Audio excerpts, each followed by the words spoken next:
Hey guys, this has been a really rough and strange week for me. Two people in my life, two friends, individuals, have died, passed away. I'm gonna talk about each of their lives and what they meant to me and how I'm feeling about them, each of these people in this video. And the reason that I'm making this video is to just let you know how I'm feeling because I think we're friends and we have that kind of relationship. I like to be transparent with you guys. And also, it's going to help me process the reality of these two deaths by telling you about it and interacting with you in the comments. And then the third reason is that I think even though these two things make me really sad and are terrible in a way, I think you can also find a lesson in them through their teachings that will make us all better people in the end. So that's why I wanted to make this video. There's going to be no cuts. This is just me in a vulnerable place talking with you guys. The first individual that I'm going to talk about is my snake Bill passed away. If you haven't been following me for a long time, I have a few videos about her, but Bill was my pet snake for 15 years. I got her for my 9th birthday in 2001. I've been obsessed with animals ever since I was little, and I begged my parents for 2 years, starting in like first grade, to get a pet snake because I love reptiles. And finally, for some reason, on November 12th, 2001, the day before my 9th birthday, I was in 3rd grade, we drove to a pet store and bought this baby week-old snake, Bill. And she was in my life for the last 15 years, and Bill died a few days ago. This was expected. She was diagnosed with a tumor almost a year ago, and the vet said it really could be any moment now for her to die, so she honestly lived a few months longer than I expected.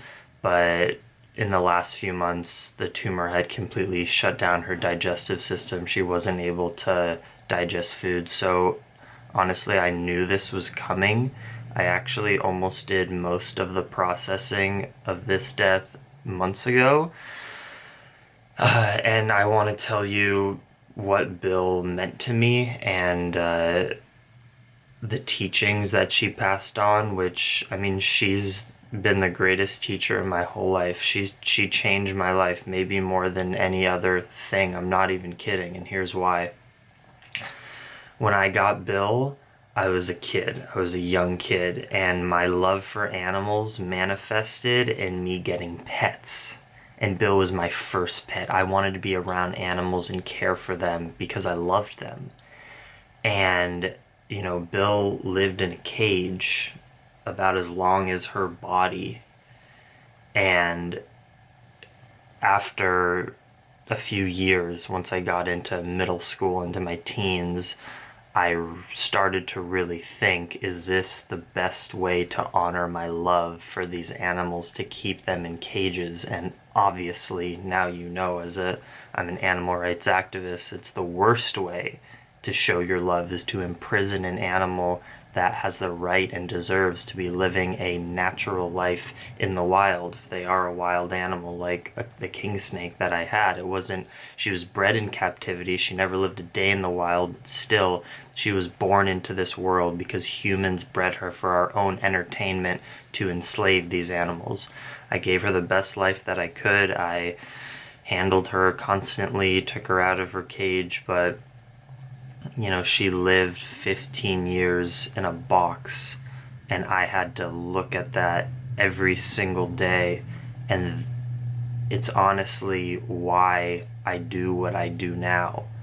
I would not be an animal rights activist so passionate about freeing animals and stop abusing them and using them for entertainment and eating them if it wasn't for her. So in a way, and this is gonna sound kind of crazy, but it's totally true, She was literally a an energy sent from the universe, sacrificing her life in order to make an imprint on me and change me as a human in order to do the human work that I need to do, influencing other humans, that it's not right to imprison, abuse, kill, and eat animals.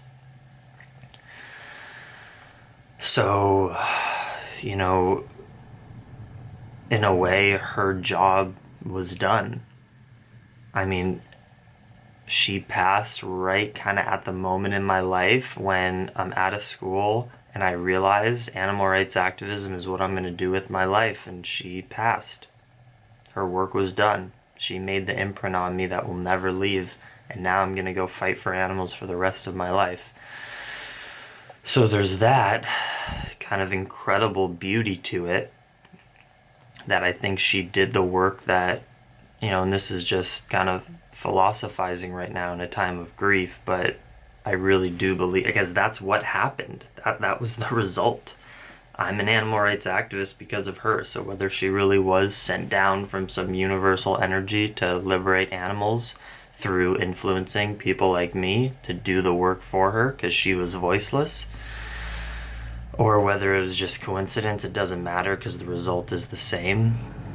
Bill and I shared so many good times together. I used to put her in my sweatshirt pocket and go to school without letting anyone know. Yeah.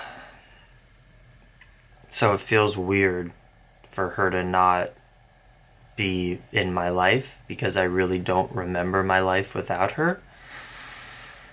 So it's strange and it's sad, but ultimately it's also a relief because I no longer own any animal in captivity, which honestly, I haven't been able to say that since I was 8 years old. And that feels really good that I'm detached from that practice that I so don't believe in. And then there's also the element that I fed Bill animals. I fed Bill mice throughout her life, and that was hard for me. Obviously, it's one of the other reasons she showed me why I want to be an animal rights activist, because I didn't think it was right to feed a living being to an animal that was purely here for my entertainment. Obviously, it's okay for snakes to eat animals in the wild. That balances the ecosystem, but not in this case.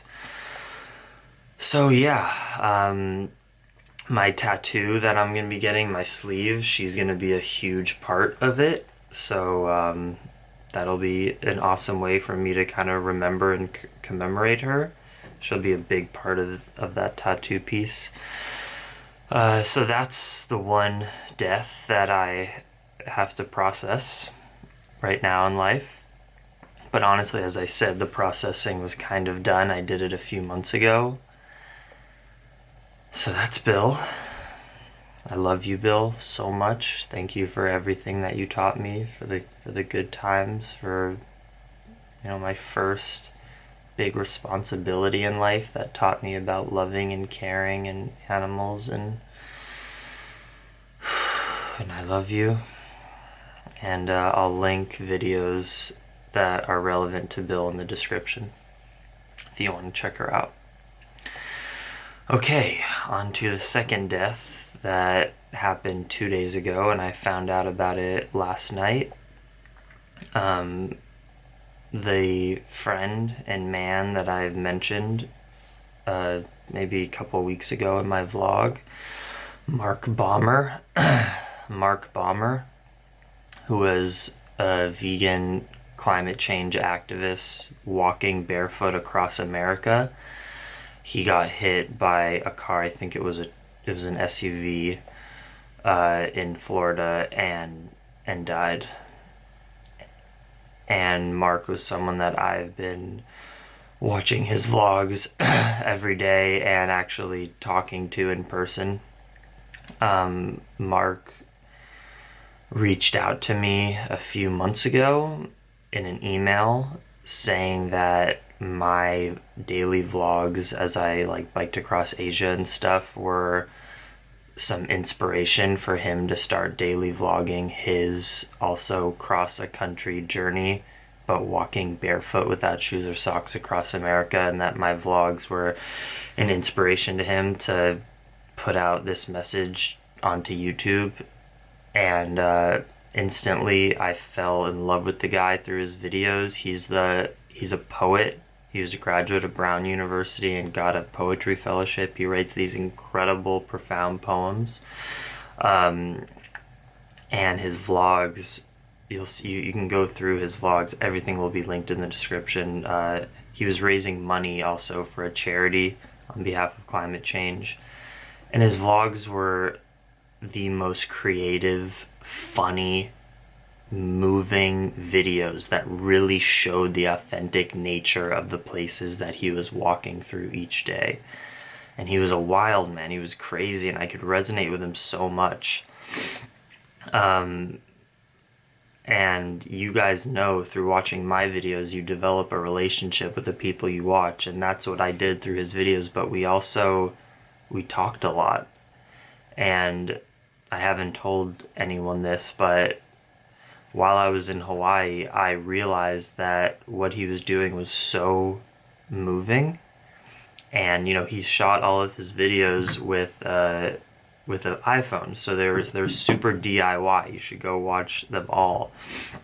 But a part of the style was that it was pretty low production quality, but it was beautiful. And I had this idea that I could go meet up with him 4 or 5 times throughout his journey to California, from Florida to California, and bring some high quality equipment and interview the people he's interacting with, do drone shots, all this good footage of him walking. And then after his journey, put together like a full-length documentary from my footage, meeting up with him throughout the journey, and his daily vlog footage. And make an inspiring documentary. He was vegan as well. I don't know if I mentioned that. But put together an incredible documentary talking about climate change. And he was also super passionate about women's rights and just social justice and equality in general, and veganism and climate change and all the things that I really care about too. And yeah, his life was just taken from him. Who knows, maybe more reports will come out, but instantly getting hit by a car, I think it totally on accident. And he agreed, by the way, just 5 days ago for me to do this project, and I was looking and just starting to book flights to go out and visit him for the first time and film with him. So this whole thing just feels super weird. I never met him in person, but he was my friend. And I could also connect with him on so many levels because the kind of trip that he was doing is something that I do all the time too. You guys know, I rode my bicycle across the United States. I rode my bike this summer from Chiang Mai to Singapore. I've spent time on those roads, on the shoulder of those roads, and it freaks me out. Honestly, that's another part of why this whole thing freaks me out. Obviously, the most part that makes me sad is that his life is gone, and for his family, and God, it's so sad. But I also take these kind of adventures, and it's like, yeah, that can happen at any moment. So now I'm like trying to balance, is this the kind of experience where the fear will get the best of me and I will stop doing these kind of things that I love so much, which is cycling and adventuring and meeting people in random local areas? So do I stop doing that after the sobering reality that, yeah, your life can just in 1 second be taken away from you? I guess you could say that for anything, whenever you drive, walk on the street. But obviously when you're spending so much time out there, there's a bigger percentage chance that something could happen. And, it happened to one of my friends. And who's to say that it won't happen to me or you the next time you go out and do that? So that whole thing freaks me out. But I guess it's a lesson in life that Mark can teach all of us. That one, you need to live your life fully every single moment. He was doing something that most people will never do. He had a mission, he had a passion in life, which was to spread awareness about climate change, about all about racism, about white supremacy, all these bad things in the world that we need to fix. And he went out and did something crazy and lived his life fully. But at the same time, what he teaches us too is that at any moment, your life is so fragile. Like, the most fragile. We don't have shells. We don't have a safety shield. And we live in a world with crazy things like cars and violence, and at any moment it can go away, and we're just one person in this puzzle piece of the world. And yeah, death is not fun, but it's a part of the game. It's a part of what we signed up for coming into this world. And I've done a lot of philosophizing about Buddhist ideology and beliefs from studying Buddhism in college, and what really stuck with me is, in Buddhism, death is the greatest privilege in a way, because it means supposing you did the good karmic work in your current lifetime, which in Mark's case, he did more than most people. He was pure light and sacrificed his life to spread awareness. If you've done that good work, once your body passes, your soul goes into the next life in a better carnation. You can make more influence. You have more happy experiences all the way up until you become enlightened, where you no longer have any fear or suffering in your life, and you understand the meaning that everything is impermanent, and thus nothing is fully real. So you don't have to attach onto anything, and you can just live in pure present moment existence. So that's kind of really helping me throughout this grieving process of realizing that the two people in my life that have passed, Bill and Mark, they were angels. They were pure light energy that sacrificed their bodies in order to make a better imprint on the world. So wherever they are now, their souls is in an even better life form than before, which is awesome and makes me really happy, even though I'm pretty sad right now. I think that's all I need to say.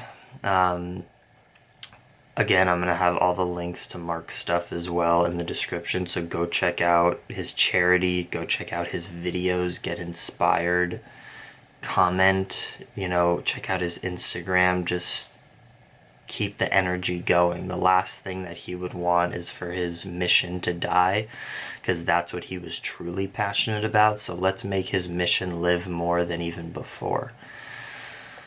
So I love you, Bill. I love you, Mark. You are both so inspiring to me, and you make me a better person, and I'm gonna live out your missions and your teachings through my life and keep them alive. Thanks to you all also for watching this video, and I'm sure you're going to give me a lot of really nice comments, and I've been getting back to pretty much every comment lately. So just thank you for being there for me, and going out and checking out all the links that I showed down there, and helping me in my mission of keeping their spirits alive. So thank you so much, everyone. Much love, and just remember that if you're watching this video right now, you are most likely safe and alive, and you're so lucky.